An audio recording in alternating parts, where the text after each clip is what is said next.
I've been making a cooperative trading card game, and this card right here almost ruined everything.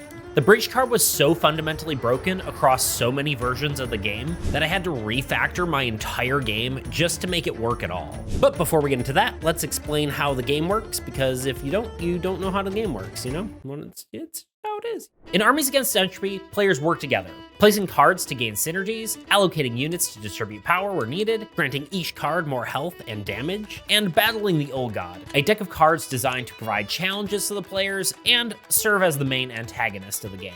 The most important thing you need to know is that each card had up to 2 different types of effects. There are base effects, which are in the main body of the card, similar to any other trading card game you've seen. Then there were activated effects, indicated by this blue gem box beneath the base effect. These activated effects required certain conditions to be met before they could be triggered. With all that in mind, let's dive into the bridge card itself and its copious problems it had in each version. We'll explore how it evolved and ultimately shape the game into what it is today. What you doing, little buddy? Well, the bridge card was so bad, I just figured I'd build a new one. Well, we fixed it in the end, so you just have to, listen to the story. Yeah, but I think we could still use a new one. All right, buddy. Just keep doing your thing. The bridge card was designed as a support card, helping to provide effects from your cards to your ally side of the board. This card was added about midway through the original development cycle, so there were a lot of things changing and happening around it. The intention was to increase interactions between allies, as collaboration is a core aspect of what makes Armies Against Entropy unique. More specifically, it was meant to take activated effects from cards like Farm, where if you had 5 or more units on the farm, you could play an additional card per turn. The bridge would apply that effect to your allies, allowing them to play an additional card as well. While this made it an extremely powerful card, it was integral to the spirit of the game, so we were okay with that.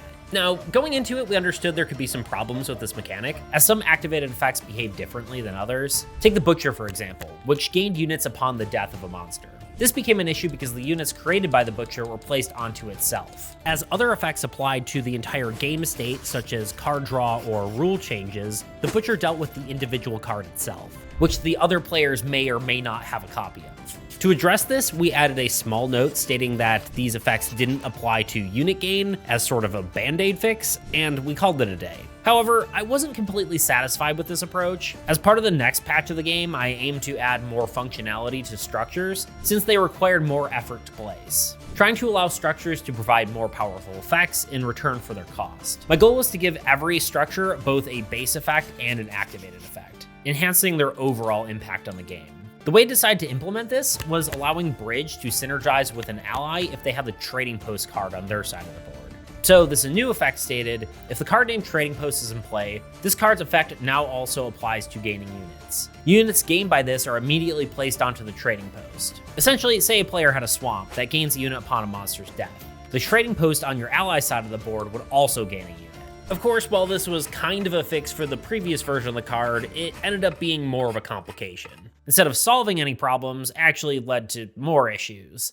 A lot of these stemmed from poor wording on the card, which left certain interactions open to interpretation and causing different edge cases to pop up. For instance, what if the player with the bridge had a trading post on their side of the board rather than their ally?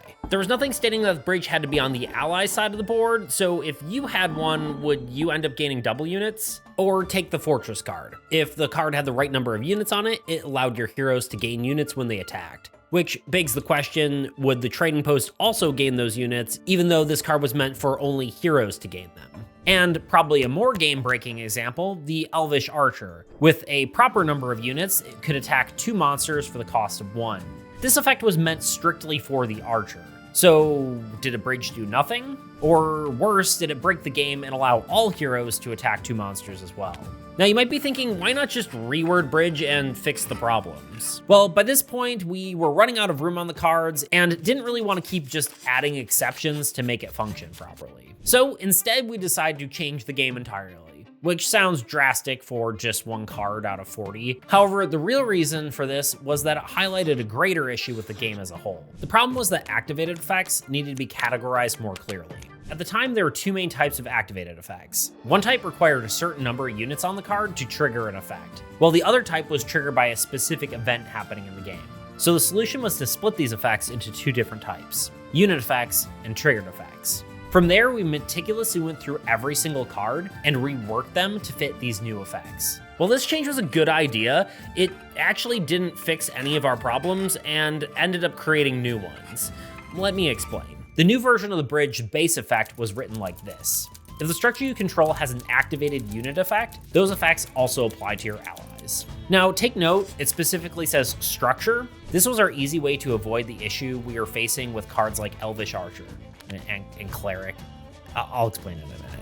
And the unit effect stated, if an ally's triggered effect occurs, you also gain that effect. Any units gained are placed on the bridge. This was an attempt to maintain the unit synergy and identity with less wording. While it did remove the synergy it had with Trading Post, this was a worthwhile trade-off for the new simplicity. It also shifted the benefit more toward the player with the bridge rather than their ally, which in hindsight I didn't really like because it went against the original supportive nature of the card.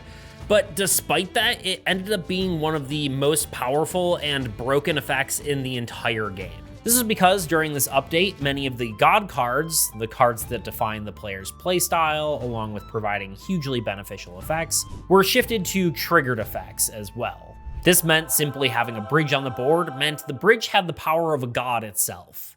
If that statement didn't make it clear already, it was clearly overpowered. The bridge's effect was quickly given an exclusion to the god's effects, which balanced it somewhat, but I still wasn't satisfied. Having a card that could both generate a massive number of units and also provide a substantial buff for your allies felt like too much power concentrated on a single card.